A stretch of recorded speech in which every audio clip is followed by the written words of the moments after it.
This is Texans TV.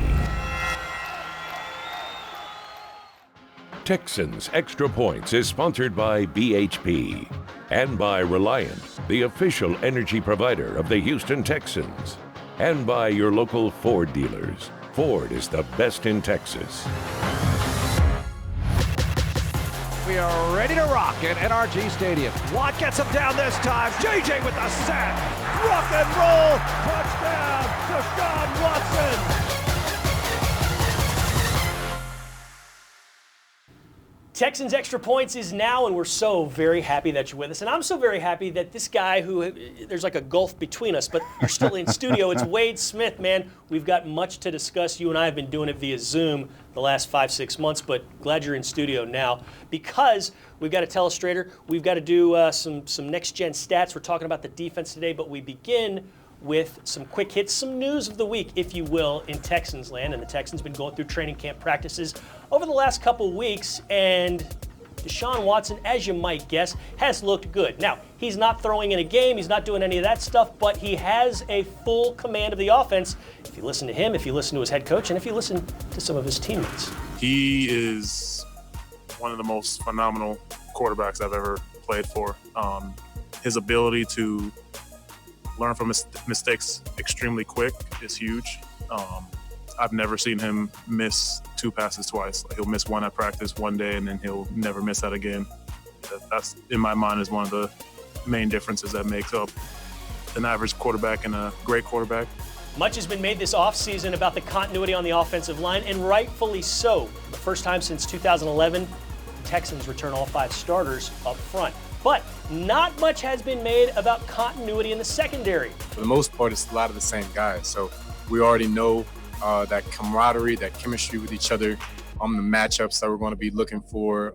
We have a lot of guys that played a lot of ball and bring a lot of different experiences, and we're able to feed off each other with that and really grow. Up front on the defense, J.J. Watt will spearhead an attack and hopefully get after the quarterback the way he was doing it before that pectoral injury last season midway through. He has not practiced quite as much with his teammates during training camp, but don't worry. What's important for him and for us is, that he's in great condition and that he's ready to go on September 10th. I just wouldn't read too much into that moving forward. I really wouldn't. So no Watt lately, but nothing to worry about. He will practice in spurts here and there. You don't want him ready in August. You want him ready September 10th. Wade Smith, you've had to block him in practice a time or two. You guys were teammates, but let's talk about pass rush on the whole. Having him back, huge. But what does he do to kind of raise all the boats around him as far as the tide goes? Well, he draws double teams every time that he goes out there on the field. There's going to be offensive linemen and offensive coordinators that are going to say, you know what, we got to take care of 99. So that's going to provide one-on-one opportunities for the other defensive linemen up front. That means that Charles Omenihu and Brandon Dunn and Angelo Blackson and Ross Blacklock, guys like that are going to have opportunities to go one-on-one against offensive linemen, and that's the name of the game. If you're a defensive lineman in this league, you got to be able to win your one-on-one matchups, and J.J. Watt being there allows that to happen. Yeah, you bring up a lot of those names. One name to think of and remember, obviously, Whitney Merciless. He was feasting in the early part of that season last year. Just about every game he had either a sack or a forced fumble or an interception. He made an impactful play at least once per game, sometimes twice. Whitney Merciless really has come quite a long way in his career and has done some really, really good things. What's the outlook for him heading into, 7-8 years in the NFL now? Yeah, he's been there for a while, man. I remember him coming in as a rookie and he was raw, but you've seen how he's been able to progress for his career, and I'm looking forward to a big year out of Whitney Merciless. Yeah, and then opposite him, there's a clump of guys who all have different skill sets, who all seem to be able to do different things. You've got the rookie in Jonathan Grenard. You've got Jacob Martin, who came here right before the season started, like Laramie Tunsil, like Kenny Stills and some other guys. But you've got talent on the other side that they just do it in different ways. What do you think about that group as far as what they might be able to do and flourish into, perhaps? Yeah, I love the fact that you say they do it in different ways because I think that's what poses a lot of problems for offensive linemen that are trying to protect against these guys, because each individual player that you're going against, they have a different skill set about them, and so that forces you to kind of recalibrate. Who am I blocking on this play? What is the down and distance? That's a lot of thinking that goes on. I'm excited to see Jacob Martin out there in his, he's his second year in this defense, being able to get after the quarterback. John Grenard, he's a guy that coming out of college. He's doing well in training camp, and so hopefully that can translate into the regular season. Yeah, an accomplished college career for Jonathan Grenard, led the SEC in sacks last year at Florida. All right, a guy who has had some sacks in his career was Whitney Merciless, but last December in Nashville, he came up with an interception that might have changed the course of the season late for the Houston Texans. John Harris breaks it all down in this week's version of the Telestrator. Welcome to Texans Telestrator, presented by BMW. I am your host, John Harris, football analyst and sideline reporter for your Houston Texans. And we wanted to take a look at one of the great plays of the 2019 season that included two key players moving forward onto the 2020 season. And it takes us to Tennessee in Week 15. So let's go to the surface, powered by Microsoft. You'll see here that the Titans come out in what's called 13 personnel. Okay? The one means one back, and that's Derrick Henry right here. Down the goal line, we know Derrick Henry is an absolute dude. The three applies to the tight end. And even though that's a tight end, even though it looks a fullback, it is a tight end. So there's two and there's three. And so the Titans are trying to catch the Texans matching personnel. And they almost do a decent job of it, because what they do now is they shift. And in shifting, you see the Texans having to figure out, okay, how do we match up with everybody on the field at this point? And so they come and they put these three tight ends up here, the bottom of the screen, and then they move their lonely wide receiver, A.J. Brown, up here to the top. And so what they want to do, you got to go back to Super Bowl 49, when the Patriots played the Seahawks. And you remember the famous Malcolm Butler interception, ironically, now with the Tennessee Titans. And that's what the Titans are going to try and do here. They're going to try and run a little pick play here and try and pick off Justin Reed or pick off Bradley Roby here. And in so doing, either getting this guy out wide, but more than likely, they think they're going to get this guy right here, who ends up being Anthony Firkser, the tight end. So they're going to try and rub here, bump him off, and then get that right there. And that's exactly what the Seahawks were trying to do to the Patriots in that Super Bowl. But the Patriots played it beautifully and ended up with an interception. The Texans played a little differently, but they get the same result, and you'll see why. Justin Reed makes one heck of a play. Now the key for these two guys right here, or these four guys actually, but the two Texans, Zach Cunningham and Justin Reed, is don't get caught up in the wash. You've got to be on a different level, because if you're on the same level, boom, boom, you run into each other, it's a wide open completion for a touchdown. So you can tell immediately they're on different levels. See how he's here and Justin's here? It allows Justin to work behind and take a path right there where he can meet Firkser at the completion spot. And so Zach does a really nice job of getting his hands on Michael Pruitt to keep him from working to Justin. That allows Justin to work over the top. Bang! Meets him right as the ball gets there. This is perfect. He's able to work downhill, and that's what Malcolm Butler was able to do. He was able to work downhill on this throw. Because they were on different levels and Reed doesn't get picked off, Justin's able to make that play. Ball's up in the air. Whitney doing a great job here of just being alert for anything in his zone.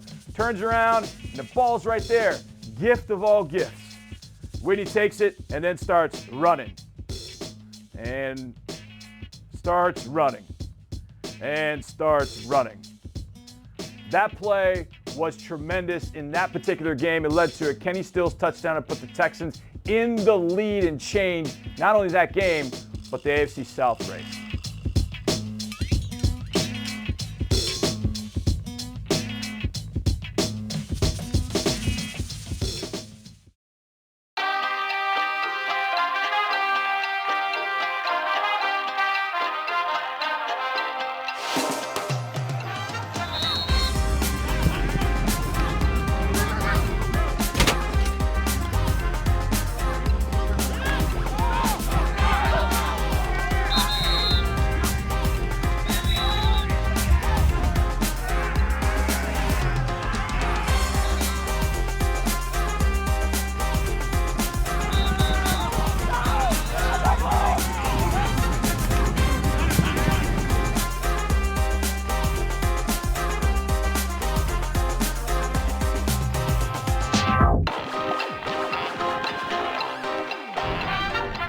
Glad you're back with us on Texans Extra Points. Drew Dougherty, Wade Smith, and our good pal, Sean Pendergast.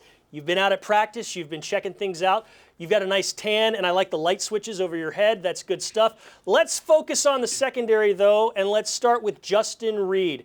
This is his defense this year. I really like what I've seen from him early on. What's been your take on the third-year safety? Yeah, he's been one of the real bright spots of camp so far, Drew. He's healthy, and I think that's the biggest thing for Justin Reid. He's been making a lot of plays out in practice. He's clearly looking like somebody who's ready to take over a leadership role in this defense. Anthony Weaver and Bill O'Brien speak glowingly about him. I think if this defense is going to make an improvement this year, they didn't bring a lot of help in from the outside. A couple of draft picks and Eric Murray are about the only changes on that defense. I think one of the biggest things that can improve this defense is just the natural progression that Justin Reid is going to have from year 2 to year 3. And again, fully healthy. Can't overstate how big a deal that is. He's looked phenomenal so far. Sean, you're talking about the defensive backfield, and Bradley Roby came in last year as a guy that was on a one-year prove-it deal. He came in, proved it. What have you seen out of him so far at this training camp, and what are you expecting from him out of the 2020 season? Looks very, very smooth, Wade. Looks healthy. Looks like a former first-round pick. Looks like a guy that you feel pretty good about the team spending 3 years and $30+ million on. And I think, the strangest thing about this defensive backfield group is that it's a little like the DeAndre Hopkins thing, and him not being there feels a little strange. Jonathan Joseph, for the first time in a decade, isn't there. And we know that the last couple of years, he's had a huge role in terms of leadership, almost like a player coach out there. I think Bradley Roby is the guy who's sort of embracing that role with this defense this year, and you can tell by the way he interacts with his teammates. So big year for Bradley Roby. If they can get the Bradley Roby that actually got on the field last year for 10 of those 16 games, I think it's going to be a real nice re-signing by this team. That's a good point you bring up about Jonathan Joseph's exit, because every time I've seen Karan Higdon carry the ball this year, I jolt, because he's wearing the number 24 now after basically a decade of J-Jo wearing it. But let's talk about the guy in charge of it all defensively. How curious are you to see what new wrinkles Anthony Weaver brings to the table? I'm really excited about Anthony Weaver. And I think, guys, as you mentioned, I've been at all the practices so far. There does seem to be a different energy about the defense. I don't think I'm reading too much into it. Like, the defense brings a lot of juice to practice every day. After every play, they're fired up. And Weaver, a little surprisingly to me, because he seems so stoic and calm in press conferences and whatnot, he is very opposite of Romeo Crennel in terms of his sideline demeanor. He is a yeller, and I was not really expecting that with Weaver. It's productive yelling. I don't think it's not constructive at all. It's just different. And I think the defense is going to reflect that personality a little bit. I'm definitely excited to see, Drew, what wrinkles he adds in terms of trying to free guys up. Because the one thing that's going to really help this secondary is the front seven getting at the quarterback a little bit more. So I think that's really where we're going to see Anthony Weaver. Maybe see some of that Rex Ryan in Anthony Weaver, one of his mentors. Maybe we'll see some of that this year. I'm very, very intrigued by the defense, which has looked good so far, by the way, in practice. Something that I'm intrigued about is always going to be a new rookie coming into the organization. And, of course, John Reid is the rookie defensive backfield guy that's come in now. How has he looked so far in training camp, and what do you expect out of him here in 2020? Not overwhelmed, Wade. He hasn't looked like a fourth round pick. Fourth round pick rookie in this type of training camp. You would think that would be somebody that you'd look at and go, okay, well, they're probably a practice squad guy. He's looked good in the one-on-one drills. He's had some pass breakups. He's always in the right spot where he needs to be prior to the snap. I watch that a lot with rookies. Are they in the right place? Are they getting yelled at for being not in the right place? John Reid seems to score very high in all those areas. We know he's going to make the team because they invested a fourth-round pick in him. But he's a guy who was lauded on draft weekend for his intelligence, and that's been very evident so far. I don't know if he cracks the rotation right away, because it seems like it's a Roby, Conley, Lonnie Johnson sort of trifecta at the top. But John Reid has been, for a fourth-round pick, he's been a nice surprise so far. John Reid, very, very smart. Sean Pendergast, very, very smart. We thank you for the time. Always good to have you on the show. We're going to do this again very, very soon. And we turn now to a bit of Texans trivia, and this is an interesting one. J.J. Watt, in franchise history, is second all-time in fumble recoveries. He has 15 of them. Who's first? We'll have that answer later on in the show here on Texans Extra Points. Stick with us.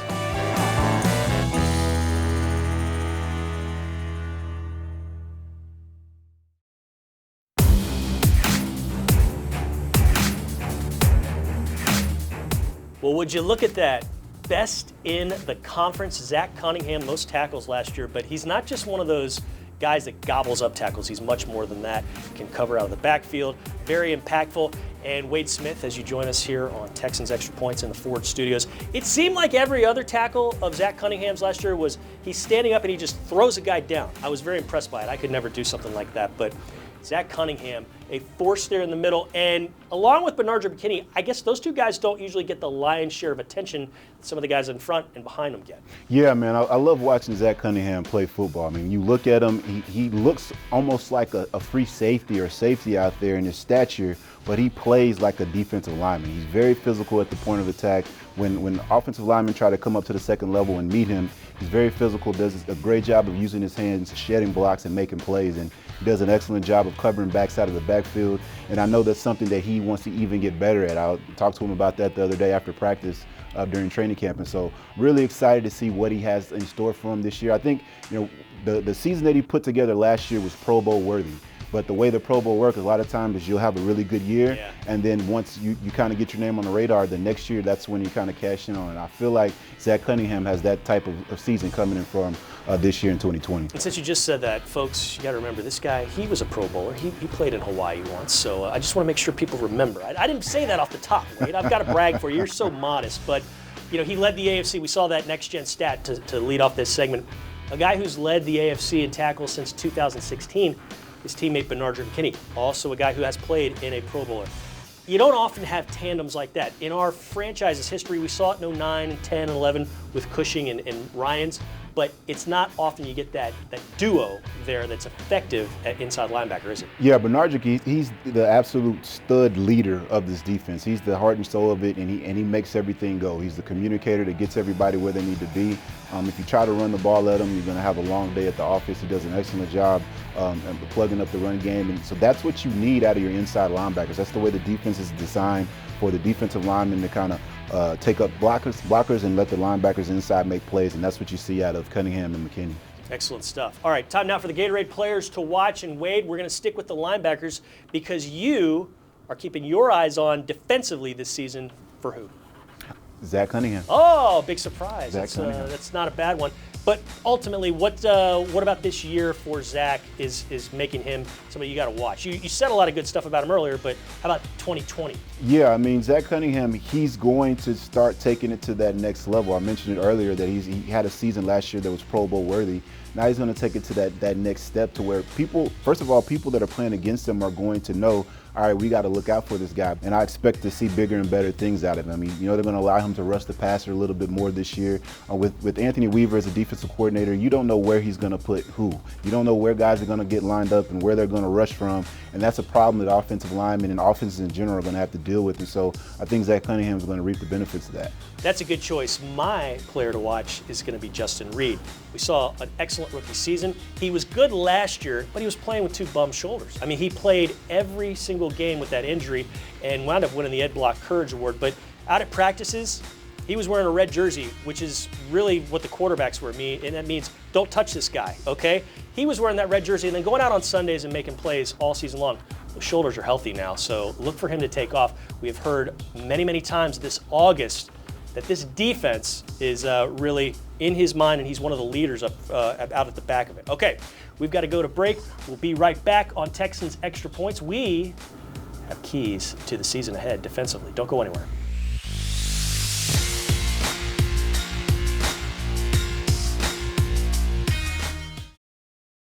Texans Extra Points is sponsored by BHP and by Reliant, the official energy provider of the Houston Texans, and by your local Ford dealers. Ford is the best in Texas.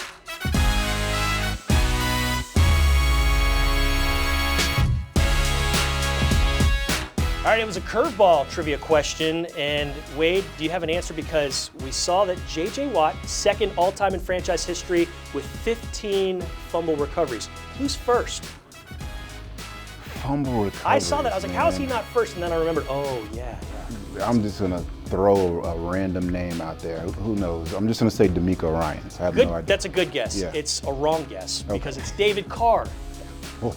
I didn't say defensive players who have recovered fumbles, so that's what you get. That's a bad stat. All right, let's move on. It is a bad stat, but it's one I couldn't. David I Carr. couldn't pass. I feel bad as an offensive lineman if that's the truth, even though I didn't block for him. But No, and you recovered a fumble one time in the end zone for a touchdown, so you've scored. That was in Yes. Baltimore, 2011. Yes, sir. All right, let's get to the First Community Credit Union keys to the season defensively. What are your two keys about this Texans defense this year? I think the first and foremost thing is those guys are going to have to create a lot of turnovers. I think that creating turnovers is the name of the game in today's NFL. The turnover ratio was always the reason in the way that you can win ball games, and so I think that's a huge deal for the Houston Texans this year. Create turnovers. Guys like Justin Reed, Zach Cunningham, Bernard McKinney, of course JJ and Whitney. Those guys forcing turnovers is going to be a big deal. And then secondly, I think that the next thing that they have to do is affect the passer with an exotic pass rush. That goes back into Anthony Weaver and the multiple pass rushers and the layers of guys that they have coming towards offenses. I think that's going to be a big deal that they get after the quarterback, and by them getting after the quarterback, they're going to go back into the first post or the first goal, and that's to create turnovers. All right, my first one kind of plays off of that because I think you got to get sacks from guys not named J.J. Watt. He's going to get his. I mean, he's out there, he's going to get his. But you got to see some higher totals across the board from the rest of them, and then make them kick field goals. I can't wait. Can't wait to see what's going on. I'm glad you were here. This has been a fun show. We thank Sean Pendergast also for joining us, but we'll be back again next week, same time, as the Texans march closer and closer and closer to Thursday Night Football, September 10th, the start of the season against the Chiefs. Until then, so long, and go Texans.